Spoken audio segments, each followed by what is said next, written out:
As you know ये हमारा defibrillator है निहॉन कॉर्डन का बाइफेजिक डिफिब्रिलेटर है with pacing AED and manual defibrillation. ठीक है, मैनुअल डिफिब्रिलेशन के लिए कुछ प्रोसेस है। एक स्क्रीन है आपके पास, स्क्रीन टच नहीं है, नॉर्मल स्क्रीन है। जितना भी ऑपरेशन है ऑपरेटिव नॉब के थ्रू है, जो रोटरी नॉब है आपके पास। कुछ मैनुअल बटन्स हैं, कुछ लेफ्ट साइड में, कुछ राइट साइड में, बॉटम साइड में भी कुछ मैनुअल बटन्स हैं। ठीक है, और यहाँ पर आपको अलार्म इंडिकेशन के लिए अलार्म लाइट है। ठीक है, किस तरह का अलार्म है, हाई प्रायोरिटी अलार्म है, मॉडरेट प्रायोरिटी अलार्म है, लो प्रायोरिटी अलार्म है। ठीक है, अब मैनुअल डिफिब्रिलेशन के लिए पेडल है आपके पास। ये पेडल है, ये आपका है अडल्ट पेडल। अगर इसको आपको प्रेस करोगे और इसको स्वाइप करोगे तो ये है आपका चाइल्ड पेडल। ठीक है, दोनों मोड के लिए आपके पास है, अडल्ट एंड चाइल्ड के लिए। जब भी आप प्रोसीजर कंप्लीट करोगे तो आप प्रोसीजर के दौरान आप वो करते हो जेली यूज। उस जेली को आपको क्लीन करना है, तभी के तभी क्लीन करना है। कि जब आप जेली यूज करते हो तब तो वो प्रॉपर से कंडक्शन का काम करती है, बट वो अगर ड्राई हो जाती है तो एक रबराइज लेयर क्रिएट कर देती है जो इंसुलेटर का काम करता है। फिर आप कितना भी जेली यूज करेंगे तो वो यूज नहीं कर पाओगे, इफेक्टिव नहीं होगा, कनेक्शन ही नहीं बनाएगा। ठीक है, तो हमेशा याद रखना है कि एक तो प्रॉपर डस्टिंग होनी चाहिए मशीन की, इसे प्रेस करके ओपन करना है। हाँ, इसको प्रेस करना है और ओपन करना है। एक तो प्रॉपर डस्टिंग होनी चाहिए मशीन की, सो दैट कि कोई भी डस्ट पार्टिकल इस यहाँ पर ना जाए, क्लियर रहे, कनेक्शन प्रॉपर बनता रहे पेशेंट एंड पे भी।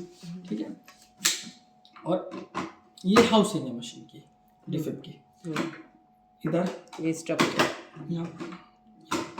ठीक है, लगेंगे कैसे दोनों, पोजीशन, करेक्ट पोजीशन क्या है, आप स्टिकर देख रहे हो, पोजीशन स्टिकर से ये आपके फ्रंट साइड में बची। अगर आपने उल्टा लगाया तो आपके पास एक बटन है, चार्ज बटन, जो पीछे की साइड चला जाएगा और फिर ये पोजीशन भी ठीक नहीं है उसकी। ठीक है, ये यहाँ लगेगा राइट साइड में, ये लेफ्ट साइड में लगेगा। ठीक है, अब यहाँ पर कुछ स्टेप्स है, स्टेप्स वाइज स्टेप भी बताया हुआ है कि फर्स्ट, सेकंड एंड थर्ड। ये सेकंड एंड थर्ड को अभी थोड़ी देर के लिए आप स्किप कर दीजिए। ठीक है, अब फर्स्ट यहाँ पर, सेकंड और थर्ड, पेडल दोनों पे थर्ड है। ठीक है, ऐसा कि फर्स्ट का मतलब है कि जो आपके एनर्जी सिलेक्शन है वो कितना होगा। ठीक है, मैंने कर दिया 5 joule, just for in case ऐसे चेक करने के लिए। दूसरा जो आपका ऑप्शन है, सेकंड स्टेप है चार्ज। डिस्चार्ज के लिए आपके पास है थर्ड स्टेप, दोनों को एक साथ दबाओगे, शॉक डिलीवर हो जाएगा। तो first, second, third manual defibrillation का ऑपरेशन इतना ही है। ओके, यहाँ से आप चार्ज के सिलेक्शन करेंगे, यहाँ से आप चार्ज करेंगे और यहाँ से आप डिस्चार्ज करेंगे। डिस्चार्ज करने के टाइम पर दोनों पेडल्स को एक साथ, दोनों डिस्चार्ज बटन को एक साथ प्रेस करना है, आगे पीछे नहीं करना है। ठीक है, अब आते हैं नेक्स्ट पोजीशन पे। ये है हमारा जैसे 70 जूल। ठीक है, मैंने इसको कर लिया चार्ज। ये मैंने बाय मिस्टेकली चार्ज कर लिया, मैंने पेशेंट के लिए चार्ज किया, पर मुझे पेशेंट को शॉक देना ही नहीं है। तो एक डिसआर्म का फंक्शन है, यहाँ पर आप इसको लाके छोड़ दीजिए, ऑटोमेटिक डिस्चार्ज, सेफ्टी डिस्चार्ज हो जाएगा। अगर आपने ये चार्ज कर लिया है और आपको मैनुअल डिसआर्म नहीं करना है तो आपको ये डिस्चार्ज करने के लिए 30 सेकंड के लिए छोड़ दीजिए। 30 सेकंड तक का ये एक अलार्म दे रहा है ना, ये 30 सेकंड की विंडो है जिसमें आपको शॉक डिलीवर करना है। अगर नहीं करोगे तो सेफ्टी डिस्चार्ज हो जाएगा। ओके, कुछ ऐसा वो नहीं करेंगे तो सेफ्टी डिस्चार्ज हो जाएगा। सेफ्टी डिस्चार्ज हो जाएगा। अभी आप देखिए,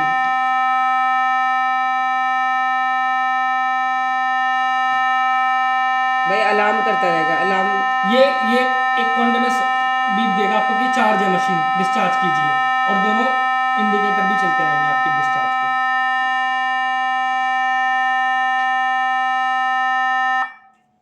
ओके, खुद ही सेफ्टी डिस्चार्ज हो गया।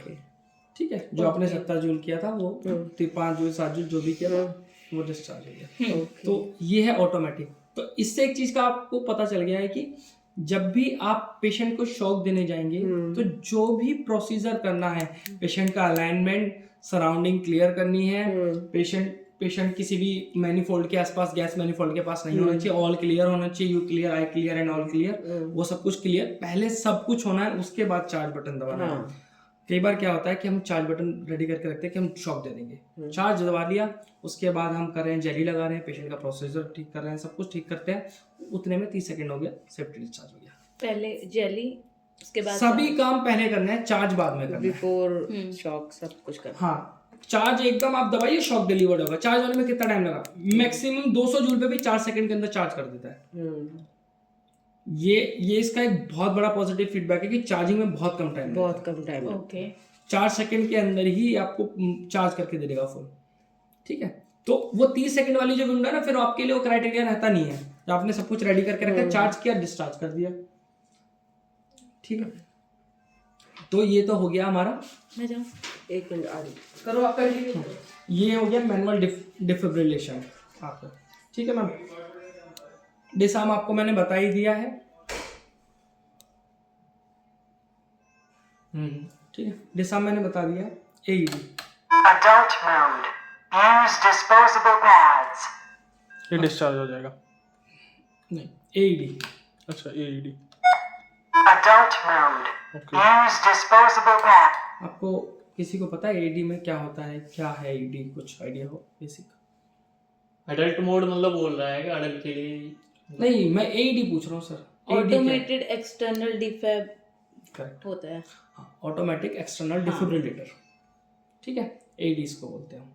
क्या यूज़ है कि AED में कुछ चीज़ें ऐसा होता है कि प्री डिफाइंड होती हैं। AED हम यूज़ करते हैं जहाँ पे मेडिकल गाइड, जो मेडिकल स्टाफ है वो कम है, नहीं है। कई बार मेडिकल स्टाफ को पूरी नॉलेज नहीं है, तो डॉक्टर भी कई बार ले लेता है AED। ऐसा कुछ नहीं है कि नॉन मेडिकल लोग ही यूज़ कर सकते हैं AED। ऑटोमेटिक जो है शॉक, नहीं जाएगा शॉक ऑटोमेटिक यहाँ पे। मतलब वो चार्ज वगैरह सब कुछ हाँ, मैं वो बताता हो हूँ जाएगा क्या ना। करना है। हाँ, आपके पास पेडल AED के लिए अलग से एक कोड होगी, उसके साथ एक डिस्पोजेबल पैड होगा। Disposable pad single disposable. इसको घुमाएंगे और ये बाहर निकल जाएगा। लगाना कैसे है? सेम ऐसे कनेक्टर उस एक्सटर्नल उस पे होगा, कोड पे।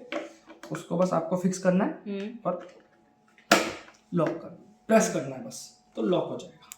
निकालने के लिए आपको नॉब घुमानी है और लगाने के लिए कुछ नहीं, लॉक हो जाएगा। प्रेस करना है, ठीक है। थोड़ा सा हार्ड प्रेस कीजिएगा तो हो जाएगा। ठीक है, AED हमने AED ऑन किया। Adult mode. Use disposable pads. दो चीज़ कह रहा है आपको। पहली चीज़ कह रहा है adult mode, use disposable pad. Adult mode है, चाइल्ड मोड भी अपने पास अवेलेबल है AED के अंदर। तो ये चाइल्ड मोड के लिए अलग से स्पेशल बटन है। इसको आपको प्रेस करके रखना है और AED में open Child mode. If patient is an adult, जब मशीन set ऑन the हो जाए control dial छोड़ to दीजिए। AED without pressing the child mode button. Default में हमेशा अडल्ट में ओपन होगा AED में। अगर आपको चाइल्ड चाहिए तो उसको प्रेस करके रखना है और जब उसको ऑन करना है। ठीक है। जब ऑन हो जाएगा तो छोड़ दीजिएगा, तो आपका चाइल्ड मोड में चला गया। ठीक है, इसमें AED में कुछ नहीं करना, मोड को लेके मतलब वो पैड कनेक्ट करके उसके बाद शॉक डिलीवर कर देना है। वही मैं आगे बताने वाला हूँ कि क्या करना है। AED में अब क्या करना है? AED में यहाँ पर आपको शॉक सिलेक्ट नहीं करना है, कितने चार्ज देना है। प्री डिफाइंड सिलेक्टेड है 150, 200, 200। 3 शॉक देते हैं हमेशा AED के अंदर। हम शॉक कभी भी देते हैं 3 का सेट देते हैं, 3 से ज़्यादा नहीं देते हम शॉक पेशेंट को, क्योंकि वो हार्मफुल भी होता है। रिवाइव तो कर रहे हो बट लेकिन उसकी बॉडी को बर्न भी होता है कई बार। ठीक है, तो 150, 200, 200 अडल्ट के लिए फिक्स है, चाइल्ड के लिए 50, 70, 70 फिक्स है। तो याद रखना है हमेशा 150, 200, 200, चाइल्ड के लिए 50, 70, 70। ये AED के पहले से प्री कॉन्फ़िगर्ड हैं। ठीक है, अब जब आप AED लगा दोगे, मशीन खुद एनालाइज करेगी कि शॉक कब देना है। ये AED का काम है कि शॉक कब देना है कब पेशेंट देना को। नेक्स्ट का? हाँ, कि कब शॉक देना है। ठीक है, शॉकेबल रिदम डिटेक्ट करेगी। उसके बाद डिटेक्ट करने के बाद आपको चार्ज बटन दबाना है, शॉक बटन प्रेस करना है। कंप्लीट AED आपको कहीं भी नहीं मिलेगा हॉस्पिटल में डिफिब के साथ। उसका एक रीज़न ये है, अगर मान लीजिए मैं इसको फुली ऑटोमेटिक आपको डिफिब्रिलेटर देता हूँ कि आपका कुछ काम ही नहीं है, कॉन्सिक्वेंसेस होंगे इसके। बहुत कॉन्सिक्वेंसेज है।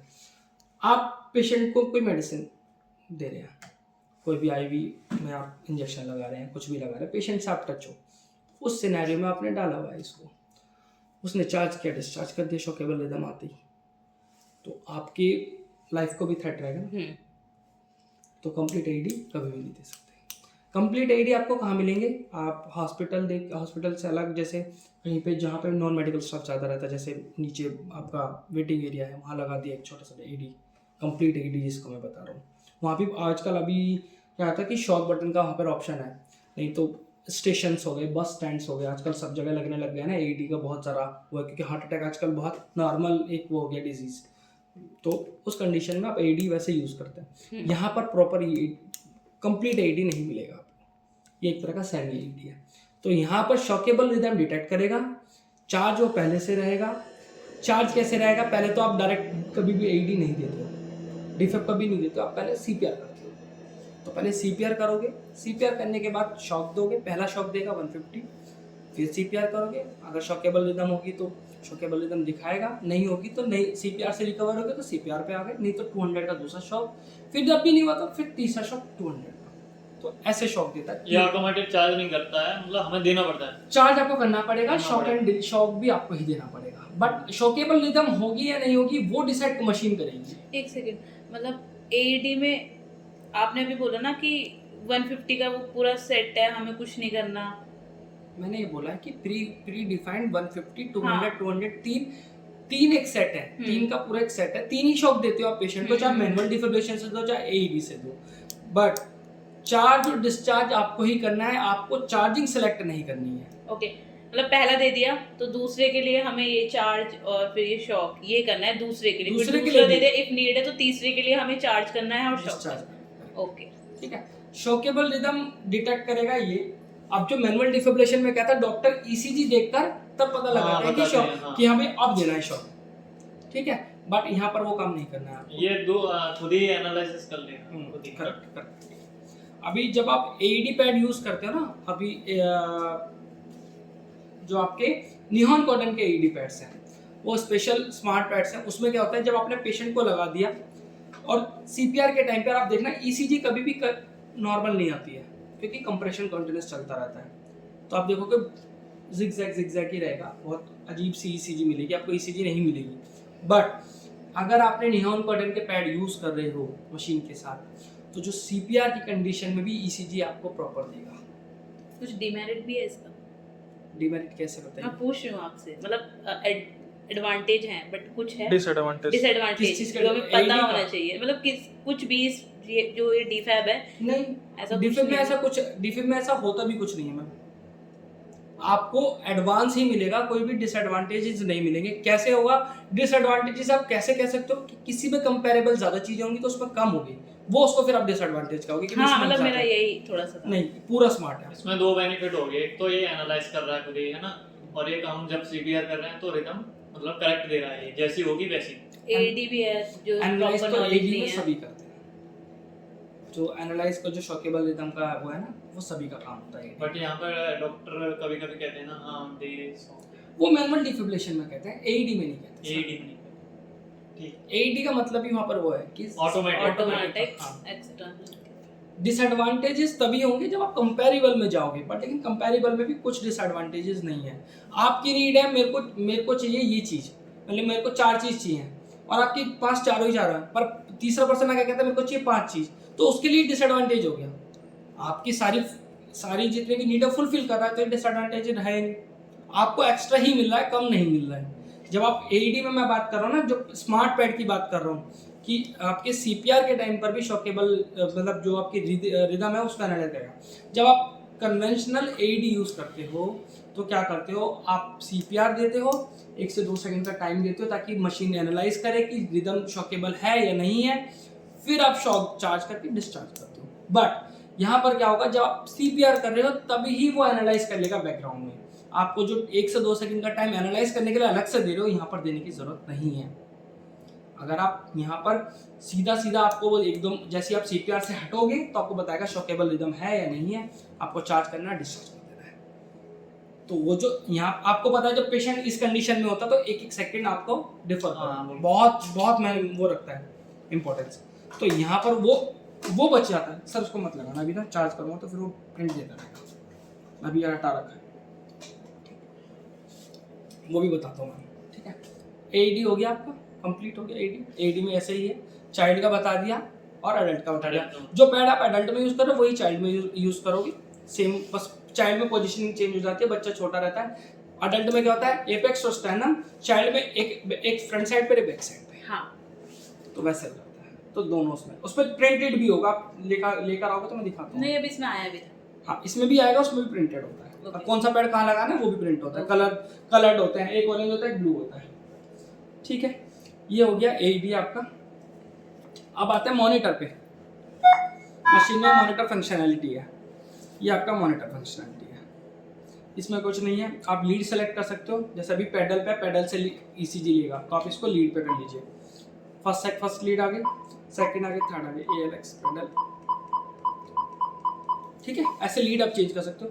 लीड की सेंसिटिविटी मतलब ग्राफ कभी कई बार छोटा आता है, PQRS वेवफॉर्म बहुत नैरो आती है, कई बार बहुत ज़्यादा बड़ी आती है, तो उनको सेंसिटिविटी को कम या ज़्यादा कर सकते हो जब आपकी ECG में।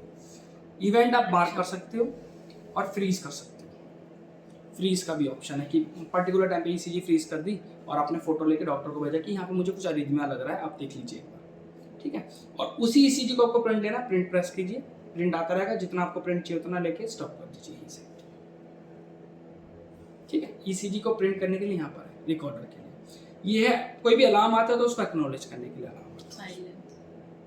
ठीक है, ये आपका हो गया मॉनिटर। AED डिसार्म मॉनिटर आपका कंप्लीट हो गया। अब आते हैं पेसिंग। पेसिंग में क्या होता है? पेसिंग नॉर्मल आपने देखा होगा, कुछ पेशेंट आते हैं पेसमेकर के साथ आते हैं, वो होता है इंटरनल पेसमेकर। ये जो पेसिंग होती है एक्सटर्नल पेसिंग। उसमें क्या होता है कि वो पेशेंट ऐसा है जो जिसकी जो कंडीशन है वो हमेशा ब्रेडिकार्डिया में ही रहता है। हम जो पेसिंग करते हैं ब्रेडिकार्डिया में रहता है ताकि वो नॉर्मल हार्ट बीट में रहे। ये पेसमेकर वाले पेशेंट को ये वाला मोड यूज करेंगे हम किसी के मतलब पेसमेकर वाले पेशेंट को पेसिंग करने की जरूरत थी क्यों? पेसमेकर तो पहले से लगा मतलब हुआ। आपने बोला ना, मैंने ये बोला कि वहां पर इंटरनल पेसमेकर लगता रहता है, जो पेशेंट कॉन्टिन्यूस उसमें रहते हैं कि भाई ब्रेडिकार्डिया रहता ही रहता है उनका, तो उस कंडीशन में हम पेसमेकर, इंटरनल पेसमेकर डॉक्टर लगाते हैं कि इसको नीड है, ये नॉर्मल हार्ट बीट पे नहीं रहती है इसकी, तो उसलिए पेसमेकर वहाँ पर होता है। कुछ पेशेंट होता है प्री ऑपरेटिव पोस्ट ऑपरेटिव में हो जाता है कि ब्रेडिकार्डिया कंडीशन में जा रहे हैं, तो यहाँ पर हम डिफिब से पेसिंग कर लेते हैं। शाबाश। ठीक है, वो एक्सटर्नल पेसिंग हो गई। उसमें क्या करना है, जो आपके AED पैड हैं वही पैड लगते हैं, simple same pad same position, जैसे एपेक्स स्टर्नम। अब यहाँ पर दो मोड यूज करते हैं, डिमांड, फिक्स मोड। डिमांड का मतलब है अगर पेशेंट ब्रेडिकार्डिया में जा रहा है, नॉर्मल में आ रहा है, फिर से ब्रेडिकार्डिया चलेगा, फिर से नॉर्मल में, कभी जा रहा है कभी आ रहा है, तो वैसे ही रह रहा है कि मतलब एक स्टेबल पोजीशन में नहीं है पेशेंट, बार बार ब्रेडिकार्डिया कंडीशन में चला जाता है, फिर वापस आ जाता है नॉर्मल कंडीशन में। तो उस कंडीशन में जब भी डिमांड होगी तब ये पेसिंग करेगा, जब डिमांड नहीं होगी पेशेंट नॉर्मल रहेगा तो पेसिंग नहीं करेगा। फिक्स मोड में आपने जो सेट कर दिया, चाहे पेशेंट नॉर्मल में आए या ना आए, ये कॉन्टिन्यूस करता रहेगा। तो फिक्स का मतलब है जो पैरामीटर आपने सेट किया है उसी में पेसिंग करेगा। नॉर्मल का मतलब है, और डिमांड का मतलब है जब डिमांड होगी तभी वो पेसिंग करेगा। अब पेसिंग के पैरामीटर क्या हैं, क्या सेट करते हैं, क्या सेलेक्ट करते हैं, यहाँ पर ये आपका पेसिंग का सेक्शन है। यहाँ देखो लिखा भी है पेसिंग। ठीक है, दो चीज सेट करते हैं, एक रेट, एक आउटपुट। ठीक है, रेट 80 BPM नॉर्मल 80 के आसपास ही होता है पेशेंट का, मैं इसको कम ज़्यादा यहाँ से कर सकता हूँ। ठीक है सर, सेट किया मैंने 90 कर दिया, आउटपुट मैंने कर दिया मान लीजिए 20 कर दिया, ये आउटपुट हो गया। बस आपको कुछ नहीं करना। अगर आपने पैड लगा रखे हैं, अभी देखो यहाँ पर एक एरर दे रहा है, यूज डिस्पोजेबल पैड्स। जब आप पैड्स लगा दोगे तो ये एरर नहीं आएगा। आप स्टार्ट करोगे, स्टार्ट हो जाएगी पेसिंग, यहाँ से स्टार्ट होगा, यहीं से स्टॉप होगा पेसिंग। जब तक आपको करनी है करिए, उसके बाद स्टॉप भी यहाँ से होगा। स्टॉप करने के अगर जब आप स्टार्ट करोगे तो यहाँ ये जो पल्स के आगे जो इंडिकेटर है कॉन्टिन्यूस ब्लिंक करेगा, मतलब ये पल्स दे रहा है, तो ये पेसिंग का हिस्सा है। तो अगर डॉक्टर पूछते हैं मशीन में पेसिंग है, तो मशीन में पेसिंग है। मशीन में दोनों मोड है, पेसिंग में डिमांड और फिक्स दोनों यूज़ कर सकते हो, तो यहाँ पर दोनों अवेलेबल है। ये आपका हो गया पेसिंग। ठीक है, AED और पेसिंग के लिए सेम पैड यूज होना है, तो उसको आपको सेम यूज करना है। ठीक है, अब आते हैं, एक मोड आपके पास बचा है, ये मैंने आपको बता दिया AED के लिए है, वैसे नॉर्मल में भी आप यूज़ कर सकते हो, नॉर्मल डिफिब्रिलेशन में, बट AED के लिए वैसे नॉर्मल के लिए यहाँ पर आपको दिए हैं। ठीक है, synchronise mode, Synchronized cardioversion. Synchronise cardioversion doctor बहुत ज़्यादा पूछते हैं कि मशीन में है या नहीं है। वो कंडीशन क्या होती है, जब पेशेंट AF की कंडीशन, आर्टेरियल फिब्रिलेशन में होता है, तब यूज़ करते हैं। इसमें क्या होता है, मैनुअल डिफिब्रिलेशन की तरह आपने सेलेक्ट करना है, चार्ज करना है, डिस्चार्ज करते हैं। डिस्चार्ज जब आप करते हो नॉर्मल में, जो मैनुअल डिफिब्रिलेशन में, तो क्या करते हैं, डिस्चार्ज करते ही बटन प्रेस किया, डिस्चार्ज हो गया। बट यहाँ पर नहीं होगा, आपको इन दोनों बटन को प्रेस करके होल्ड करके रखना है और पेशेंट की पोजीशन पर लगा के रखना है। वो आर वेव डिटेक्ट करेगा, उसके बाद ही वो शॉक डिलीवर करेगा। क्या क्या क्या वो आर वेव, Okay. PQRS की हाँ, वेव फॉर्म हाँ, होती है, समझ हाई एम्पलीट्यूड वेव होती है आर वेव, उसको डिटेक्ट करेगा, उसके बाद ही वो देगा। आर वेव पर ही देते हैं, हमें दबा के रखना है। हमें दबा के रखना है। वो क्यों देते हैं, अगर आर्टियल फिब्रिलेशन में पी नहीं मिलता, हमें पी नेग्लेक्ट हो जाता है, पी आता ही नहीं है बॉडी पेशेंट का PQRS की वेव फॉर्म में। आप QR वगैरह सब कुछ आता है, बट वहाँ पर एक चीज़ ध्यान रखना होता है कि आर्टियल फिब्रिलेशन VT से थोड़ा सा लेस डेंजरस होता है, बट VT और VR बहुत ज़्यादा डेंजरस होता है।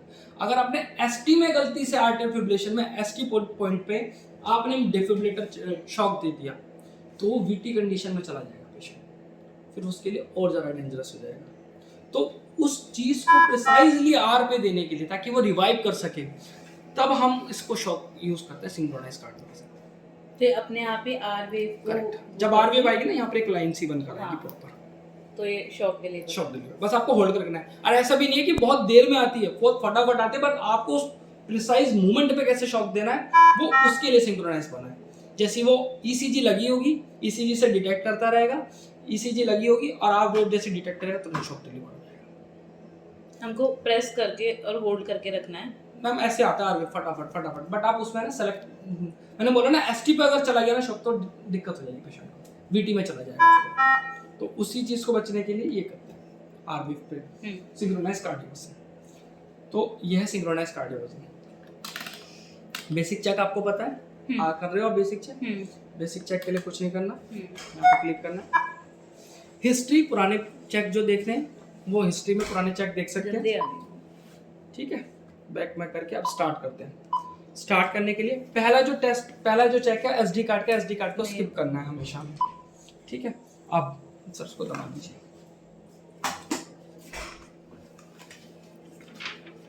नेक्स्ट, पहला आपका प्रिंटर में पेपर है या नहीं वो चेक हो गया। दूसरा, पैडल कनेक्ट है या नहीं। पैडल कनेक्शन कैसे पता चलेगा, ये भी एक चीज़ है। ये इंडिकेटर है, अगर ये रेड है तो मतलब आपका पैडल कनेक्ट नहीं है, ना तो हाउसिंग से कनेक्ट है, ना पेशेंट से कनेक्ट हो पा रहा है। अगर ये ग्रीन है तो मतलब वेल एंड गुड, आप यूज़ कर सकते हो। ये बेसिक चेक में पहले चेक, तो ये चेक कर लिया। अब आपको एक वार्निंग देगा कि जब तक आपका बेसिक चेक नहीं कंप्लीट हो जाता आप इसको डिस्कनेक्ट नहीं कीजिएगा। तो ओके, अब डिफिब्रिलेशन चेक करना है। चार्ज बटन प्रेस करने के लिए कह रहा है, चार्ज बटन प्रेस किया, दोनों को एक साथ। अब फिर से चार्ज बटन प्रेस करने के लिए कह रहा है, 2 बार चार्ज क्यों किया, एक बार चार्ज करके आपने डिस्चार्ज किया, एक बार चार्ज करके मशीन सेफ्टी डिस्चार्ज कर, जो डिसार्म कर रहे थे हम, तो वो भी चेक करता है कि डिसार्म कर पा रहा है नहीं कर पा रहा है, तो वो भी चेक हो गया। अब करेगा पेसिंग चेक। पेसिंग का स्टार्ट एंड स्टॉप का बटन सेम ऐसे ही है, इसको हमें तो डिफरेंट पल्स के, वो 8 पल्स का एक पूरा सेट देता है, 2 सेट देता है चेक करने के लिए। एक हो गया, दूसरा भी ऐसे ही देगा। कंप्लीट। इंडिकेटर, रेडीनेस इंडिकेटर, ये रेड है, पूछ रहा है आपसे कि the status indicator is red और नो। यस, ग्रीन अभी ग्रीन हुआ या नहीं हुआ।